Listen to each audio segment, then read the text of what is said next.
Assalamualaikum warahmatullahi wabarakatuh.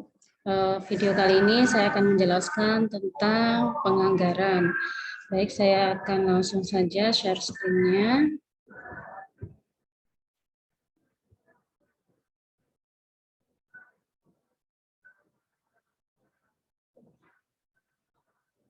Oke.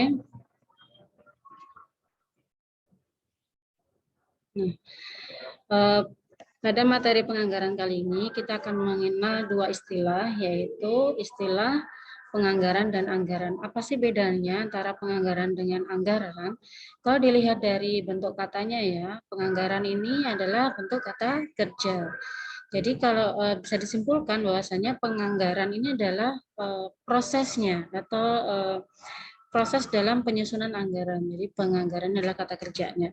Kalau anggaran ini adalah kata benda. Jadi bentuk dari proses penyusunan anggaran tadi yaitu berupa anggaran. Jadi ini adalah kinerja atau rangkaian kegiatan atau rangkaian penyusunan kinerja baik dari pendapatan maupun biaya-biaya yang akan dikeluarkan selama periode tertentu untuk produksi. Jadi ini anggarannya yang disusun tadi itu. Nah, bisa dilihat detail penjelasannya di sini.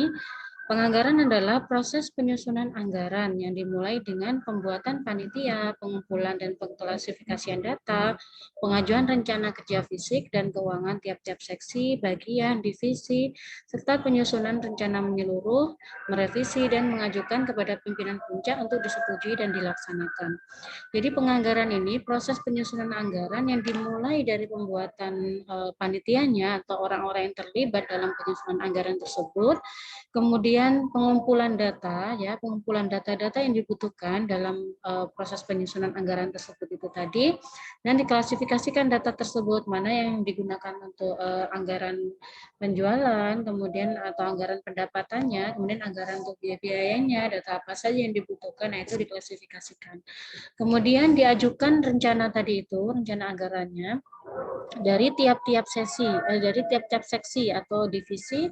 Kemudian ketika sudah diajukan ya, diajukan ke manajemen puncaknya, ada revisi. Nah, maka juga harus dibetulkan. Ketika sudah direvisi, kemudian diajukan kembali kepada pimpinan puncak untuk disetujui. Jadi untuk penganggaran sendiri itu proses awal hingga akhir di ACC atau disetujuinya anggaran tersebut dan kemudian dilaksanakan. Sedangkan anggaran sendiri adalah rencana kerja, ya masih berupa rencana kerja yang dituangkan dalam angka-angka keuangan baik jangka pendek maupun jangka panjang.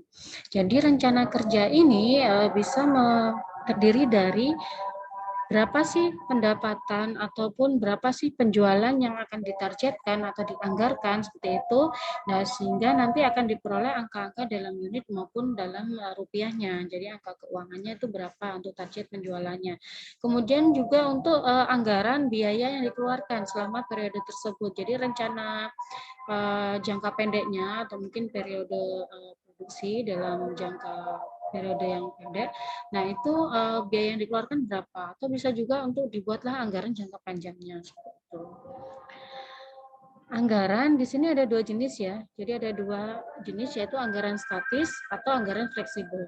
Anggaran statis atau static budget. Nah, ini anggaran yang dibuat berdasarkan satu aktivitas atau pada satu tingkat aktivitas tertentu yang ditentukan terlebih dahulu.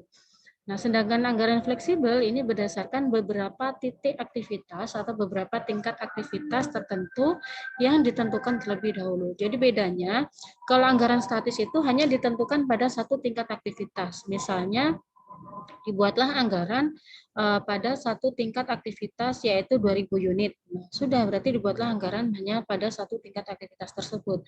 Kemudian kalau membuat anggaran fleksibel, nah ini akan membuat beberapa titik tingkat aktivitas. Misalkan pada tingkat aktivitas 2000, 2500 atau 3000 gitu, ada 3 tingkat aktivitas.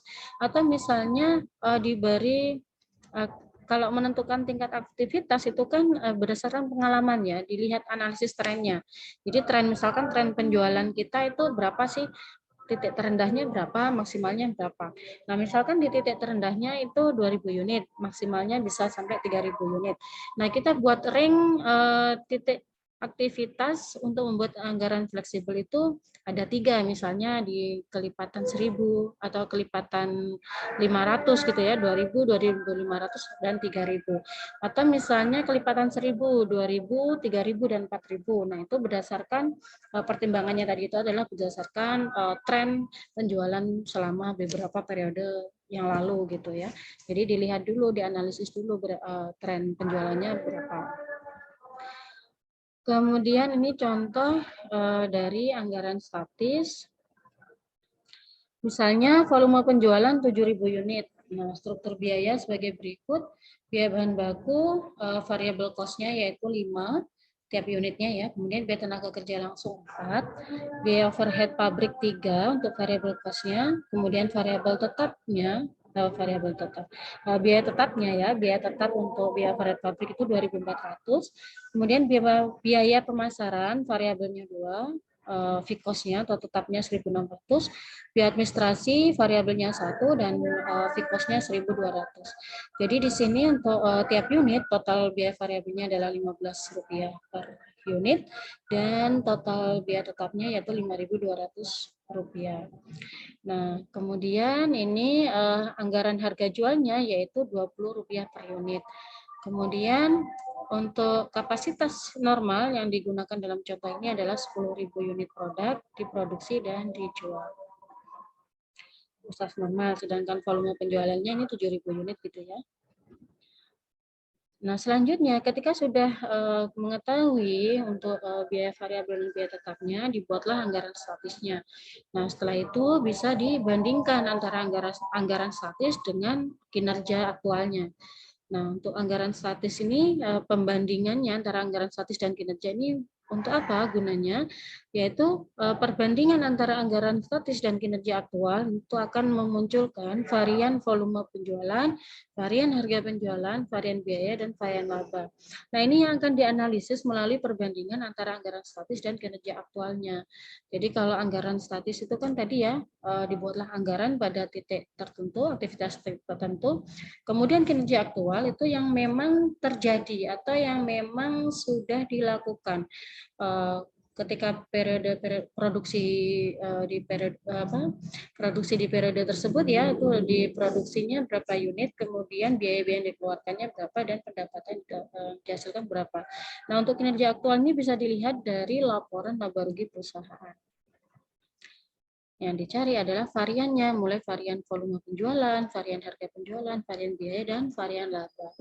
Oke, contohnya anggaran statis untuk penjualan pada tingkat aktivitas 8.000 unit. Nah, ini jadi ada anggaran statisnya, yaitu tingkat aktivitas 8.000 unit, kemudian dibandingkan dengan kinerja aktual yang 7.000 unit tadi itu. Jadi ada kinerja aktual 7.000 unit yang terjual.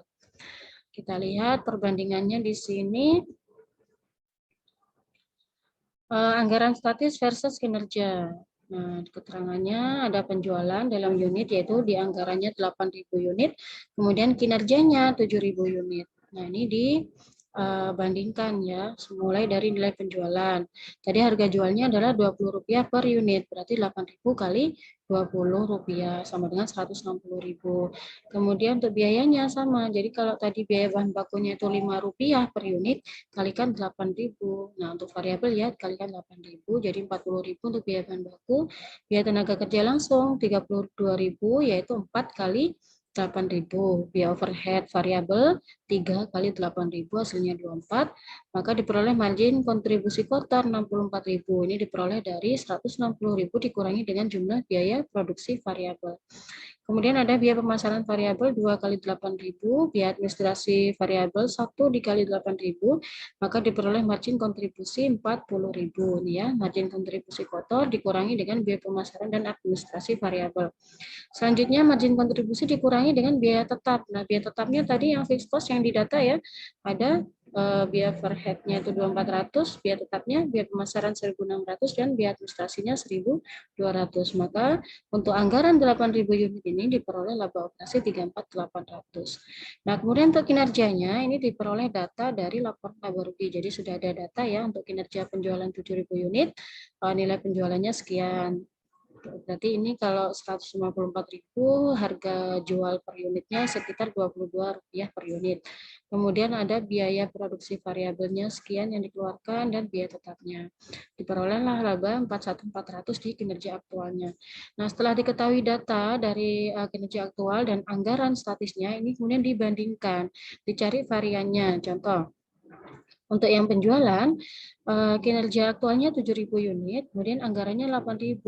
Berarti ada selisih atau varian 1.000 unit tidak menguntungkan, di mana penjualan yang di kinerja ini lebih rendah daripada yang dianggarkan. Jadi harusnya bisa menjual 8.000, ternyata hanya yang diproduksi dan dijual hanya 7.000 unit. Jadi ada varian 1.000 unit tidak menguntungkan. Di nilai penjualan juga sama, jadi di anggarannya 160.000, ternyata di kinerjanya hanya 154.000, maka ada varian 6.000 tidak menguntungkan.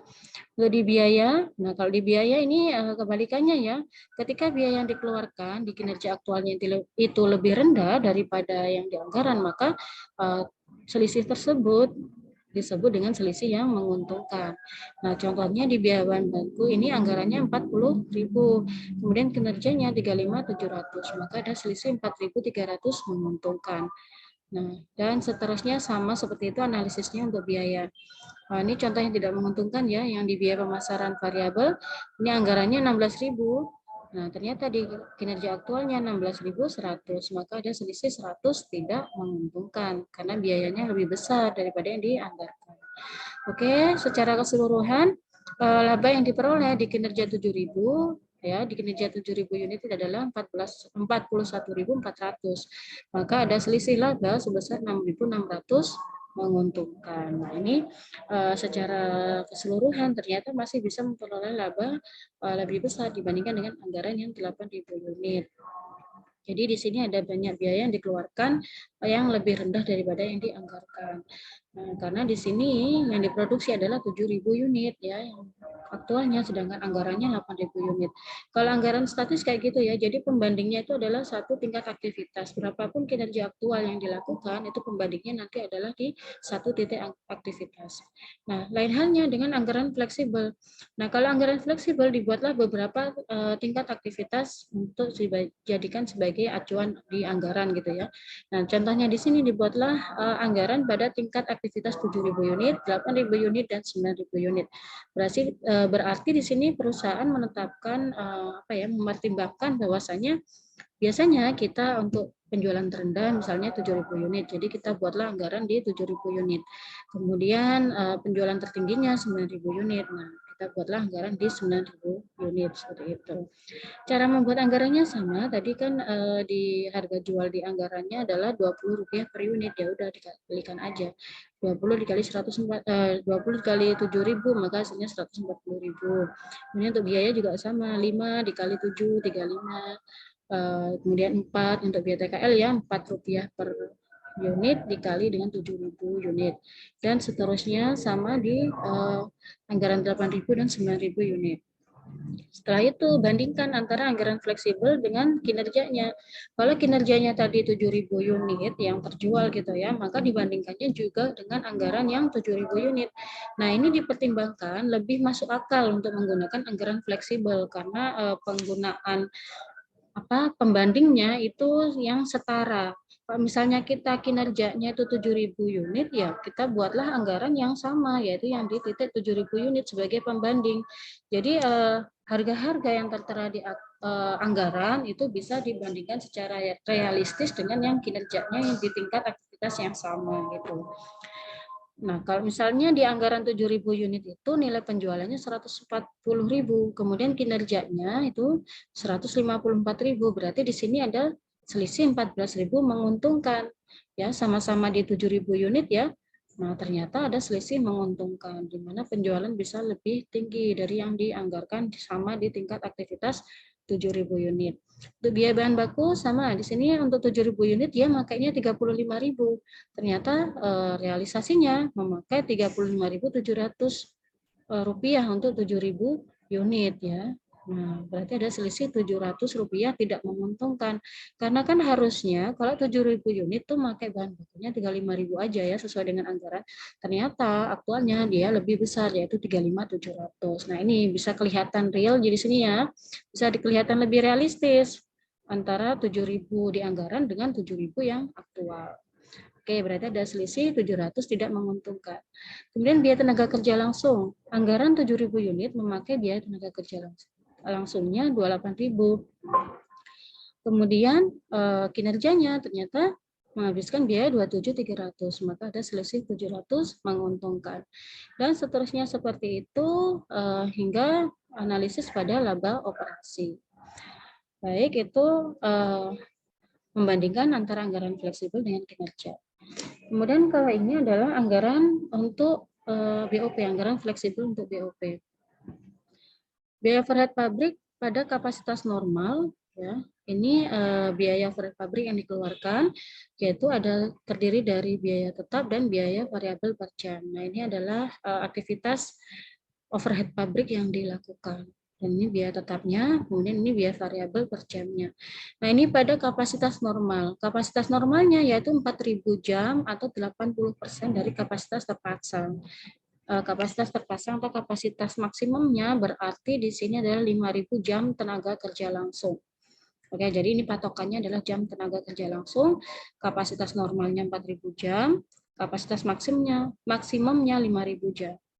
Nah, kemudian untuk anggaran fleksibel BOP ini kita tentukan di beberapa titik tingkat aktivitas. Nah, yang pertama yaitu di sini kita coba menghitung tarif per jam tenaga kerja langsung pada tingkat aktivitas 4.000 jam atau 80%. Yaitu yang pertama beban tetapnya 30.000 ini ya. Kemudian beban variabelnya itu 4.000 jam dikali Rp5. Nah, ini totalnya beban variabelnya adalah Rp5 sama dengan 20.000, maka totalnya 50.000. Tarif per jam tenaga kerja langsung yaitu 50.000 dibagi 4.000 jam sama dengan 12,50 per jam tenaga kerja langsung.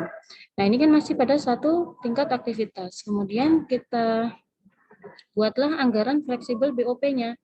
Nah, untuk anggaran fleksibel BOP-nya ditentukan pada tingkat aktivitas atau tingkat kapasitas, yaitu yang pertama 3.500 jam tenaga kerja langsung, kemudian kapasitas 4.000 JTKL, dan kapasitas 4.500 JTKL. Nah, dibuatlah anggaran di mana biaya yang diletakkan di anggaran ini adalah jumlah biaya tetap ditambah dengan biaya variabelnya. Jadi misalkan tenaga kerja tak langsung ini ya, tadi biaya tetapnya adalah 5.000, kemudian ditambah tarif variabel per jamnya 1 dikali dengan 3.500, jadi totalnya 8.500. Nah, begitu dan seterusnya sama cara menyusunnya dilihat dari data yang sudah ada. Setelah itu baru dibuatlah anggaran tarif per jam TKL di setiap aktivitas, di setiap kapasitas. Jadi yang pertama kapasitas 70%, maka total tarifnya nanti diketahui yaitu beban tetap 30, beban variabel 3.500 dikali 5, 17.500, kemudian totalnya 47.500. Nah, untuk tarif per jam TKL-nya 47.500 dibagi 3.500 sama dengan 13,57 per jam TKL. Kemudian yang kapasitas 4.000 JTKL tadi sudah kita hitung ya, diperoleh tarif per jam TKL-nya 12,50. Kemudian untuk kapasitas 90% atau 4.500 JTKL yaitu totalnya 52.500 dibagi 4.500 sama dengan 11,67 rupiah per jam tenaga kerja langsung. Nah, itu untuk menghitung anggaran fleksibel dalam penggunaan biaya overhead pabrik ya. Jadi kan memang ditentukan tarifnya ya untuk BOP. Baik, mungkin itu saja tentang anggaran. Silakan nanti jika ada pertanyaan bisa ditanyakan. Sekian dulu penjelasan dari saya. Semoga ilmunya bermanfaat.